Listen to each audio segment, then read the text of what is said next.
నేను మీదికి ఎక్కినా.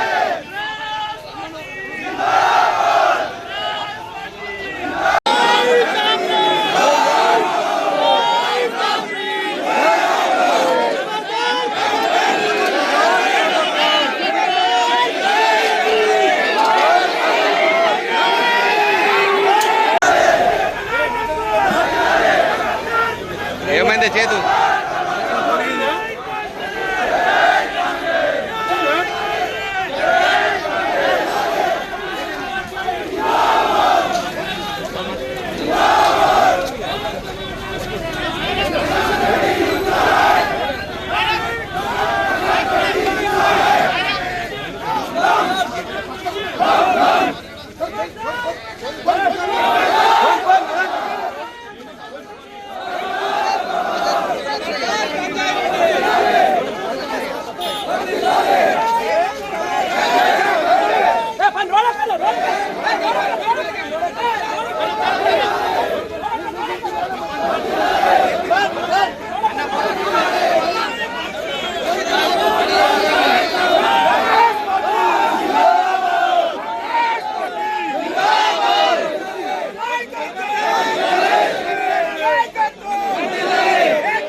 చనిపోయిండు.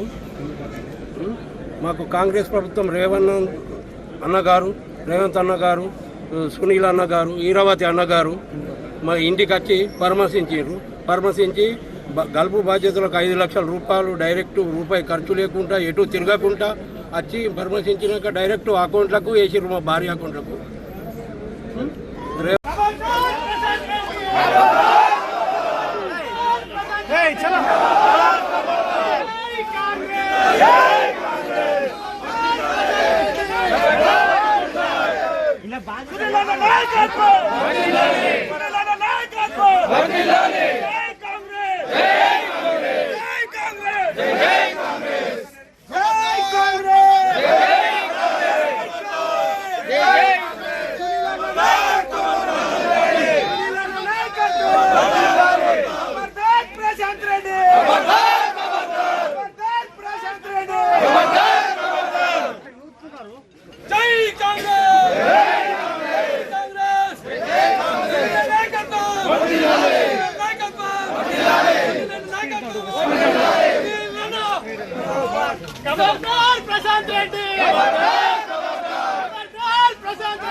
మా డాడీ పేరు పాలెం.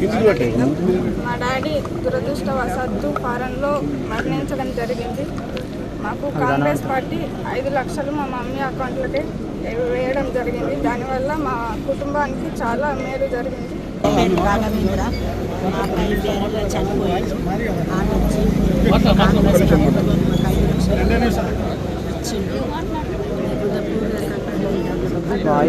రైతు భరోసా పథకం మీరు 5,000 ఇచ్చారు, దాన్ని 6,000 చేసినాం. ఇంకా కూడా మేము ఇచ్చినట్టు హామీలు బాకీ ఉన్నాయి. మేము ఇచ్చినటువంటి హామీలు బాకీ ఉన్నాయి. ఖచ్చితంగా అవన్నీ మాకు వచ్చి ఇప్పుడు 1.5 కాలం పాటు అయింది.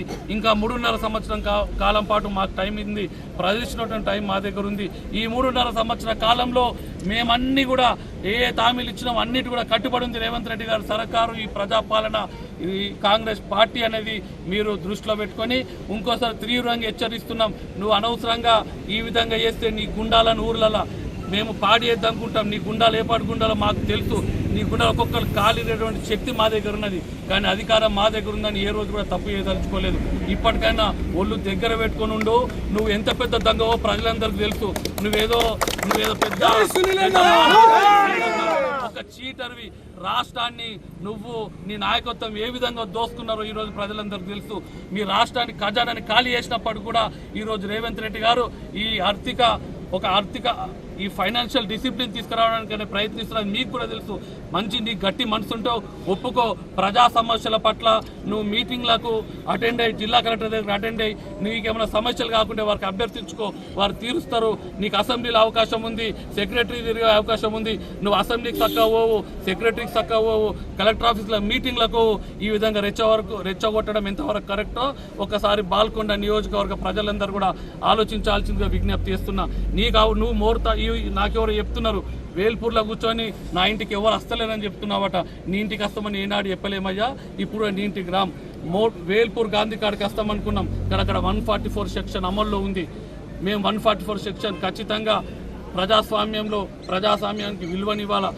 లా అండ్ ఆర్డర్ని కాపాడాల్సిన బాధ్యత మా మీద ఉంది. ఇక్కడ పోలీసులందరూ కూడా ఒక నిర్ణయం తీసుకున్నారు. మీకు ఇబ్బంది పెడుతున్నారు, మాకు ఇబ్బంది పెడుతున్నారు, మీకన్నా మాకు ఇబ్బంది పెడుతున్నారు. అయినప్పటికీ బాల్కొండ ప్రజలను శ్రేయస్సును దృష్టిలో పెట్టుకొని ఈ బాల్కొండల ఈ మంచి సామరస్యాన్ని ఉంచాలని మేము కోరుకుంటున్న వ్యక్తిని కనుక మళ్ళొక్కసారి చెప్తున్నా, ఈ గుండా ఇదని మానుకో. ఈ రోజు గారు ఏ రోజు కూడా నీ ఇంటికి వస్తామని చెప్పి నా తరఫున కానీ కాంగ్రెస్ పార్టీ తరఫున కానీ ఏ రోజు కూడా అసలు హెచ్చరించాం. అవసరమైతే నువ్వో వేదిక పెట్టు, నీ వేదిక మీద నేను వచ్చి మాట్లాడతా, లేదా నేనో వేదిక మీద పెడతా, ఆ వేదిక మీద వచ్చి మాట్లాడు. కానీ ఈ బాల్కొండలో ఈ అల్లకల్లోలం చేయొద్దు, చైతన్యవంత బాల్కొండను ఖరాబ్ చేయొద్దని నేను ప్రశాంత్ రెడ్డికి డిమాండ్ కూడా కాదు విజ్ఞప్తి చేస్తున్నా అని చెప్పి మీకు తెలియజేస్తున్నా. ధన్యవాదాలు. అధికారం పోయినప్పటికీ ఇంకా వాళ్ళకు అహంకారం దిగలేదు. చింత దచ్చినా పులుపు దావలేదు అన్నట్టుగా వాళ్ళ వ్యవహారం ఉంది. ఈరోజు మొన్న ఎమ్మెల్యే గారు గల్ఫ్ బాధితులను ఆదుకోలేదు, ప్రభుత్వం గల్ఫ్లని మోసం చేస్తున్నదంటే మా డీసీసీ నాయకులు గారు మేమేం మోసం చేయడం లేదు, మేము వచ్చిన తర్వాత కొట్లాడి తెచ్చుకున్న తెలంగాణలో గల్ఫ్ కార్మికులకు అన్యాయం జరిగింది. కానీ మా ప్రభుత్వం, కాంగ్రెస్ పార్టీ ప్రభుత్వం, ప్రజాపాలన రేవంత్ రెడ్డి గారు నాయకత్వాన్ని ప్రభుత్వం ఏర్పడిన తర్వాత గల్ఫ్ కార్మికులు ఎవ్వరు చనిపోయినా 5 లక్షలు ఎక్స్పీరియన్స్ ఇస్తామని చెప్పి మరి వాళ్ళందరూ కూడా అందరు రాష్ట్ర వ్యాప్తంగా అందరు లబ్ధిదారులకు ఇవ్వడం జరిగింది. మరి బాల్కొండ నియోజకవర్గంలోని అనేక మందికి గ్రామాన ఎక్కడ గల్ఫ్ కార్మికులు ఇంట్లో ఇబ్బంది జరిగినా ఎవరైనా చనిపోయినా వాళ్ళందరూ కూడా 5 లక్షల రూపాయలు వాళ్ళ అకౌంట్లకు నేరుగా ఏదో చెక్కులు మాకిచ్చి ఆ చెక్కుల్ని తీసుకెళ్లి ఓ చెక్ ఇచ్చినామని చూపెట్టుకొని పెద్దరికం చేసుకోకుండా ప్రభుత్వము మానవత్వంతో ఒక పెద్ద మనసుతోని వాళ్ళ పరువు తీయద్దు, వాళ్ళని కాపాడుకోవాలని నేరుగా బ్యాంక్ అకౌంట్లకు డబ్బులు పంపించినటువంటి ప్రభుత్వం రేవంత్ రెడ్డి గారి ప్రభుత్వం. మరి ఇన్ని జరుగుతున్నప్పటికీ ప్రశాంత్ రెడ్డి గారు కనిపిస్తలేవు, ఆయనకి ఇంకా అహంకారం తగ్గలేదు. దాన్ని ఆయన మీదకి మలుపుకొని నా ఇంటి మీదకి దాడి వస్తుందని చెప్పి ఆయన దాన్ని ఆ విధంగా తయారు చేసుకున్న ప్రోగ్రామ్ని మరి ఏనాడైతే ఈ 17 నాడు లబ్ధిదారులను వేల్పూర్ మండల కేంద్రంలోని గాంధీ విగ్రహం దగ్గరికి మా డీసీసీ గారు ఈ లబ్ధిదారులను తీసుకొస్తామని చెప్పారు. మరి వారేం చేసారు, నా ఇంటి మీదకి తెస్తున్నారని చెప్పి ఒక ఆపోజిట్గా ఇంకొక నిరసన కార్యక్రమాన్ని పిలిపించారు. ప్రజాస్వామ్యంలో మీరు ఈ ప్రజాపాలన ముఖ్యంగా నియంత్రిత పాలన కాదు, ఈ ప్రజాపాలనలో మీకు నిరసన జరిపే పూర్తి స్వేచ్ఛ ఉంది. కానీ ఈ విధంగా లా అండ్ ఆర్డర్ దెబ్బతీసేటువంటి పనులు చేయకూడదని నేను బాల్కొండ ప్రజల తరఫున మీకు విజ్ఞప్తి చేస్తున్నా. మీరు నిరసన కార్యక్రమాలు చెప్పండి, మేము 17 నాడు పెట్టుకున్నాం, మీరు 18 నాడు పెట్టుకోండి. కానీ 17 నాడు మేము ఎక్కడ పెట్టుకున్నామో మీరు అక్కడనే పెట్టుకొని ఛాలెంజ్ విసిరి ఇక్కడ ఉన్నటువంటి ఈ మంచి హార్మోనీని ఇక్కడ ప్రజలు ఐకమత్యంగా పార్టీలకు అతీతంగా ఎలక్షన్లను అయిపోయినాయి, కలిసిమెలిసి మెలుగుతున్నారు.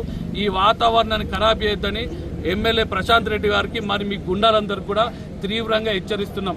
ఇవాళ అధికారం ఉంది కాంగ్రెస్ పార్టీ, కానీ మీకు మీ ఇంట్లో 100 మంది 144 సెక్షన్ ఉన్నప్పటికీ కూడా పోలీసులు అక్కడ ఎందుకు 100 మందిని గుమ్మిగూడి ఇచ్చినటువంటి అవకాశం ఇచ్చారో ఇప్పటికి కూడా అర్థం కావడం లేదు. మీరు అక్కడ ఉండరని మేము ఇక్కడికి వెళ్ళి 100 మందికి వెళ్ళి మీ ఇంటి మీద దాడి కోట్లు వస్తే ఇక్కడ సామరస్యం దెబ్బతింటుంది.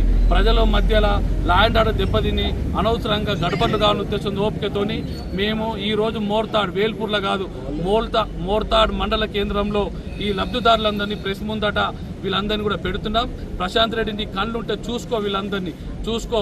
ఇంకా నువ్వు అక్కడక్కడ రాలేని వాళ్ళని మా నిరసన కార్యక్రమం రమ్మని ఊర్లలో దింపుతున్నావట ఈ బ్రోకర్ గాని. నువ్వేం అవసరం లేదు, ఎవరెవరికి రాలేవో నీ పేరు నీ లిస్టు నాకు పంపించు, నాకు ఫోన్ చేసి నాకు లిస్ట్ ఇవ్వు, లేదా నేను నీ ఇంటికి రమ్మంటే నేనే వచ్చి ఆ లిస్టు తీసుకొని ప్రతి ఒక్కరికి 5 లక్షలు ఇప్పించే బాధ్యత నాదని కూడా చెప్తున్నా. ఇక ఇది ఈ విధంగా ఉంటే లా అండ్ ఆర్డర్ దెబ్బతీసేటువంటి మీరు ఎంత రెచ్చగొట్టినా సర్కార్ మాది, బాధ్యతల వ్యక్తులము. మేము ఎట్టి పరిస్థితుల్లో కూడా లా అండ్ ఆర్డర్ విఘాతం కల్పించే అవకాశం ఇవ్వం. మరీ ముఖ్యంగా నీకు చెప్తున్నుకో, 5 ఏళ్ళు నీ ఇంటి ముట్టడికి ఇవ్వలేదు, ఏ రోజు కూడా నీ ఇంటి ముట్టడికి పిలుపునిచ్చే ప్రసక్తే లేదు. మా చేతిలో అధికారం ఉన్నదని చెప్పి నీ ఇంటి మీద దాడి చేసే అవకాశం ఇవ్వము. నీ ఇంటికి ఏది జరిగినా నాదే బాధ్యత కాంగ్రెస్ పార్టీ తరఫున. నువ్వేది కూడా నువ్వు కల్పించుకొని నా ఇంటి మీదకి దాడి చేస్తారని చెప్పి చెప్పుకుంటే అది నీ విఘ్నతకే వదిలేస్తూ మరి మొన్న భీమగల్లో కూడా నువ్వేం చేసినావో తెలుసు. నీకు నిరసన చెప్పేటువంటి అవకాశం ఉన్నప్పటికీ, అనేక వేదికలు ఉన్నప్పటికీ రాష్ట్ర మంత్రి గారు అక్కడికి వస్తే నీ గుండాలను తాగిపించుకొని ఆ రోజు అక్కడ కల్లోలం చేసినావు. ఈ రోజు కూడా నువ్వు అదే చేయాలని చూస్తున్నావు. ఇప్పటికీ వేల్పూర్ వాగులో, మోతే వాగులో, రామన్నపేట వాగులో 100 మంది కూర్చొని నీ తమ్ముడు నాయకత్వాన బీర్లు, విస్కీలు, కళ్ళు తాగిపిస్తున్నావట. ఇది ఎంతవరకు కరెక్టో ఆలోచించుకో. రాష్ట్రాన్నిలో బాల్కొండని ఎంతో మంచి బాల్కొండని, ఎంతో చైతన్యవంతమైన బాల్కొండని నువ్వు గంజాయి మత్తులో దించున్నావు నీ తమ్ముడు నువ్వు కలిపి. ఈరోజు దానికి అవకాశం లేదు. ఆఖరికి ఇట్లా నిరసన కార్యక్రమం అంటే తాగిపిచ్చుడు, కార్ల కోసం తాగిపిచ్చుడు, ఇది ఎంతవరకు మంచిదో ప్రశాంత్ రెడ్డి నువ్వు ఒక్కసారి ఆలోచించుకో. నీకు సమస్యలు ఉంటే మా దృష్టికి తీసుకురా. ఎస్, నువ్వు ఎమ్మెల్యే గెలిచినావు, ప్రతి ప్రోటోకాల్ నీకుంది, నిరసన చెప్పే కార్యక్రమం ఉంది. అక్కడ డిఆర్డీఏ మీటింగులు జరుగుతుంటే నిజామాబాద్లో కలెక్టర్ ఆఫీస్లో మీటింగ్లలో రివ్యూలో పాల్గొని నీ సమస్యలను చెప్పు. ప్రభుత్వం ఖచ్చితంగా నీ సమస్యలను తీరుస్తుంది. నీకు అట్లా చెప్పబుద్ధి కాకపోతే నాకు లిస్టు పంపి, లేదైనా బహిరంగ చర్చకు పెట్టు, నేను వస్తా, మా పార్టీ నాయకులు వస్తారు. నువ్వు రుణమాఫీ కాలేదని రెచ్చగొడుతున్నావట. నీకు ఏ విధంగా అధికారం ఉందో ఒక్కసారి ఆలోచించుకో. 10 ఏళ్ళ అధికారం ఉండి ఎంతో రుణమాఫీ చేసినావు నువ్వు ఆలోచించుకో. మేము అధికారంలోకి వచ్చినటువంటి సంవత్సరం లోపట్నే 21,000 కోట్ల రుణాన్ని మాఫీ చేసినాం. 2 లక్షల లోపల ఉన్న వాళ్ళందరికీ కూడా మాఫీ చేసినాం, ఇంకా కూడా మాఫీ చేస్తాం. సన్న బియ్యం ఇచ్చినాం, ఉచితంగా సన్న బియ్యం పంపిణీ జరుగుతుంది, ఉచిత విద్యుత్ ఇస్తున్నాం, ఉచిత బస్సు ప్రయాణాన్ని వ్యవహరించాల్సినటువంటి సీనియర్ అసెంబ్లీ ఏదైతే లెజిస్లేటివ్ మెంబర్గా ఉన్నటువంటి ప్రశాంత్ రెడ్డి గారు ఇక్కడి ప్రజల్ని తప్పుదో పట్టించే విధంగా అబద్ధాలు మాట్లాడుతూ ఏదైతే గల్ఫ్లో ఉన్న మా మిత్రుల్ని మా గల్ఫ్ ఏదైతే కార్మికులు ఉంటారో వాళ్ళ ఒక నైరాశ్యతకు లోనయ్యే విధంగా మాట్లాడుతున్నారు. అది పద్ధతి కాదని చెప్పడానికి ఆయనకు 11వ తారీఖు నాడు మేము ఒక సమయం పెట్టినాం. ఏమని వేల్పూర్కు మీ ఊర్లోకి వస్తామని చెప్పి గాంధీ విగ్రహం దగ్గరికి వస్తామంటే ఆయన మీద వేసుకొని ఇవాళ నా ఇంటికి ఎవరు వస్తలేరు అని మాట్లాడుతూ ఉన్నారట. అది పద్ధతి కాదు. మీరు ఒక ఎమ్మెల్యేగా ఉండి బాధ్యతగా ఇంతకుముందు మంత్రిగా ఉన్నారు, 2 సార్లు కేసీఆర్కు దగ్గరగా ఉన్నారు. మీరు చేయాల్సింది పోయి మీరు చేయలేనటువంటి విషయాన్ని ఇవాళ రేవంత్ రెడ్డి గారి నాయకత్వంలో కాంగ్రెస్ ప్రభుత్వం వచ్చిన తర్వాత ఏదైతే గల్ఫ్ కార్మికులకు మంచి చేద్దామని ఒక 5 లక్షల ఎక్స్గ్రేషియా కావచ్చు, ప్రవాసీ ప్రజావాణి కావచ్చు, అడ్వైజరీ కమిటీ కావచ్చు, ఈ గురుకులాల్లో వారి పిల్లలు చదువుకోవడానికి కావచ్చు ఒక మంచి అవకాశాన్ని కల్పిస్తే దాన్ని తట్టుకోలేని మీరు ఇవాళ పచ్చి అబద్ధాలు మాట్లాడుతూ గల్ఫ్ కార్మికులు ఒక అభద్రతా భావానికి లోనయ్యేటట్టుగా మాట్లాడుతున్నటువంటి విషయం ఇది పద్ధతి కాదని చెప్పడానికే ఇక్కడికి రావడం జరిగింది. ఇప్పుడు ఇక్కడ బాధితులు కానీ సునీల్ రెడ్డి గారు కానీ ఇక్కడ ఇన్ఛార్జ్ కాంగ్రెస్ పార్టీ వారు కానీ మాట్లాడినటువంటి విషయం మీరు గమనించాలి. ఇక్కడి ప్రజలు కాంగ్రెస్ పార్టీ ప్రజాప్రభుత్వంలో అన్ని విషయాలు ఒక్కొక్కటిగా చేసుకుంటూ పోతున్నది. దాంట్లో గల్ఫ్ కార్మికుల్ని 10 సంవత్సరాలు ఆయన ఏమి చేయకపోగా అప్పుడు మా ఓట్లను దండుకున్నాడు. గల్ఫ్ కార్మికుల ఓట్లు ఉద్యమంలో దండుకొని ఏమి చేయకపోగా ఇవాళ కాంగ్రెస్ ప్రభుత్వం చేస్తుంటే ఓర్వలేని పరిస్థితి పద్ధతి కాదని చెప్తూ ప్రశాంత్ రెడ్డి గారు మీరు ఇప్పటికైనా మారాలా. మీరు ఒక బాధ్యతాయుతమైనటువంటి పదవిలో ఉన్నారు, మీరు సీనియర్, మీరు ఇట్లాంటి మాట్లాడు పద్ధతి కాదని చెప్పి మీకు చెప్తా ఉన్నాం. థ్యాంక్ యూ, ధన్యవాదాలు.